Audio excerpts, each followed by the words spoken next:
show you the types of different body movements and the application of these movements in our daily life.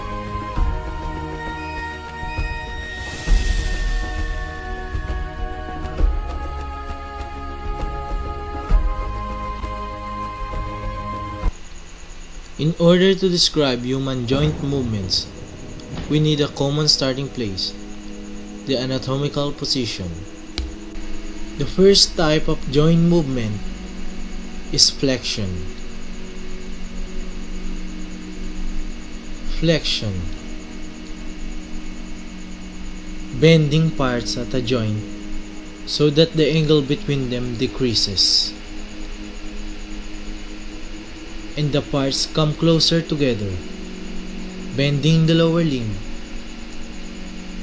at the knee, straightening the body, bending the arm. That is the joint movement of flexion.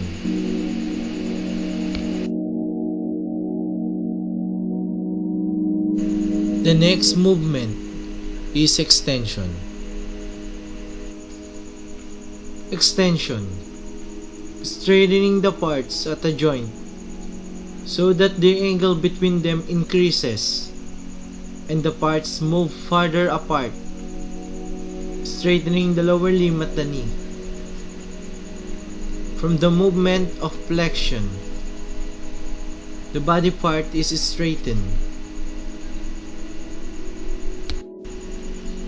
The arms from bent position going to extended position.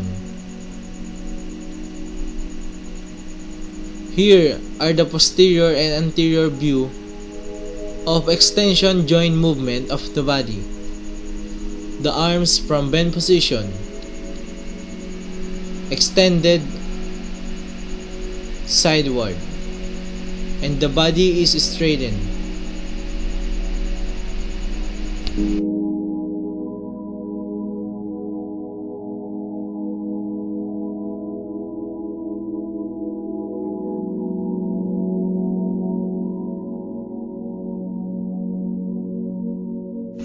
The third type of joint movement is dorsiflexion. The dorsiflexion is characterized by bending the foot at the ankle toward the shin, bending the foot upward. The dorsiflexion joint's movement is decreasing the angle of the ankle joint of the foot.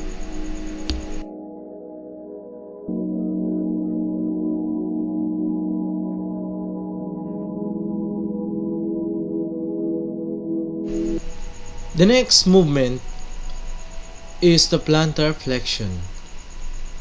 Plantar flexion is characterized by bending the foot at the ankle toward the sole, bending the foot downward. The joint's movement of plantar flexion is characterized by increasing the angle of the ankle joint of the body.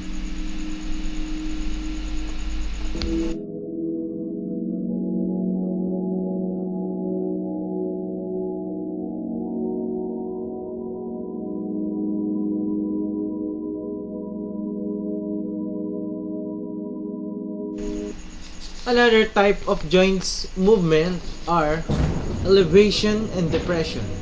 Elevation, raising apart, shrugging the shoulders. Depression, lowering apart or drooping the shoulders. Elevation, raising apart or shrugging the shoulders.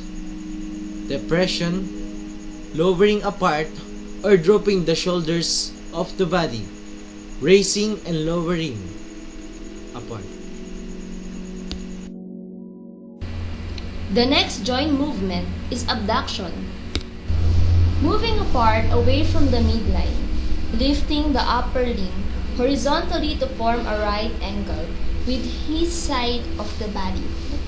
Abduction is forming a right angle with the side of the body through horizontal position. And that is the joint movement of abduction. The next position of the joint is the adduction.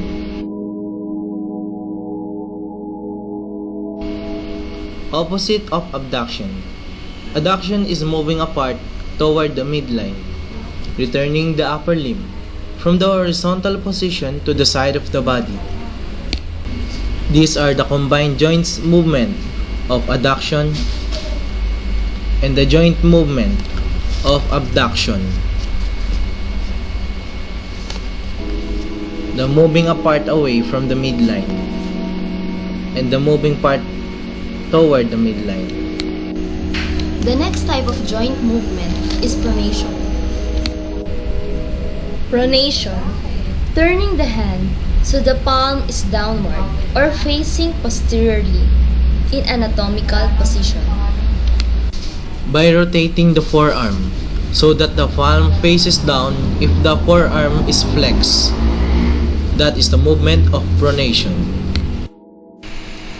The opposite joint movement of pronation is supination. Supination is turning the hand so the palm is upward or facing anteriorly in anatomical position. Supination is turning the hand so the palm is upward or facing anteriorly in anatomical position. And these are the combined joint movements of pronation and the joint movement of supination.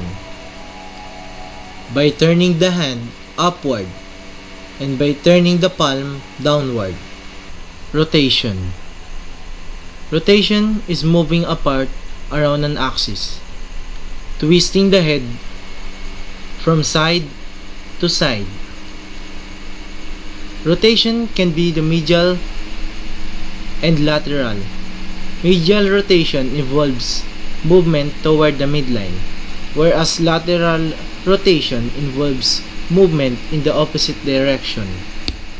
The next type of joint movements is hyperextension.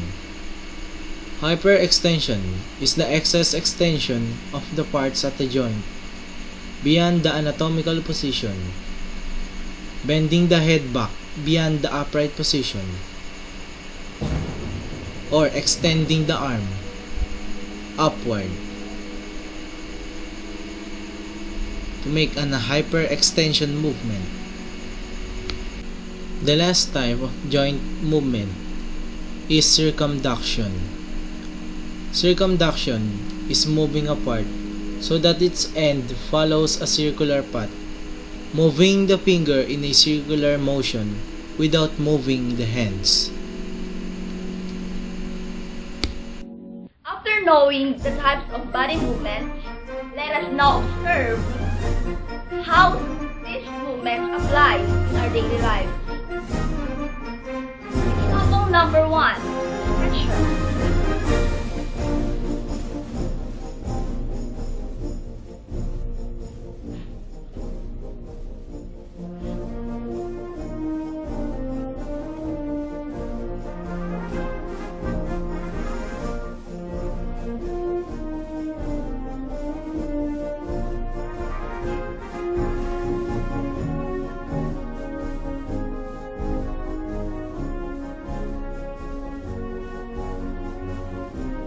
Example number 2, plantar flexion.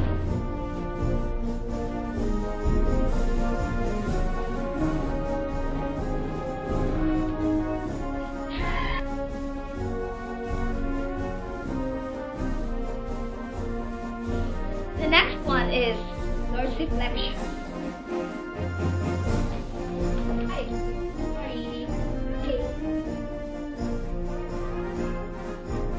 The next movements are adduction and abduction. Adduction.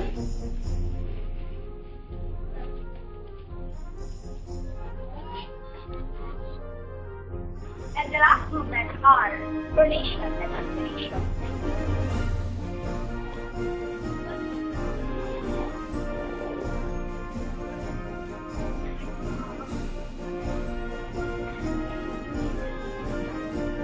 The other one one is circumduction.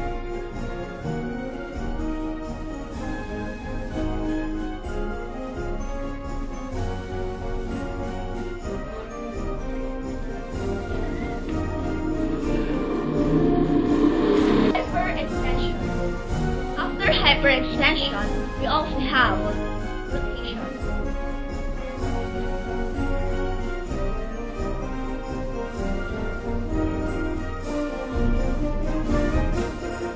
Those are the different body movements and the application in our daily life.